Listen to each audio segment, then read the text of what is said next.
ஆகவும் அன்னையாக விளங்கக்கூடிய ஆண்டாள் நாச்சியாரினுடைய அவதார திருநாளாகவும் சொல்லப்படுவது ஆடி மாதத்துல வரக்கூடிய பூர நட்சத்திரம். நிறைய விசேஷங்கள் இந்த ஆடி மாசத்துல நமக்கு வந்தாலும் இந்த ஆடி பூரம் அப்படிங்கிறது மிக மிக சிறப்பு வாய்ந்த ஒரு திருநாளாக எல்லா அம்பிகையினுடைய ஆலயங்களிலும் கொண்டாடப்படும். சைவ வைணவ ஆலயங்கள் அனைத்திலேயும் கொண்டாடப்படக்கூடிய ஒரு வைபவம் தான் இந்த ஆடி பூர உற்சவம்.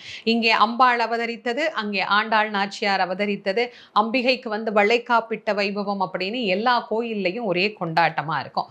பொதுவா இந்த ஆடி பூரத்தை எதிர்பார்த்து பெண்களும் ஆண்களும் கல்யாணம் ஆகக்கூடிய வயசுல இருக்கிறவங்க காத்து கொண்டு இருப்பதும், குழந்தைக்காக காத்திருப்பவர்களுக்கு ஒரு வரப்பிரசாதமான நாள் அப்படின்னு சொன்னா அது இந்த ஆடி பூர திருநாள் தான்.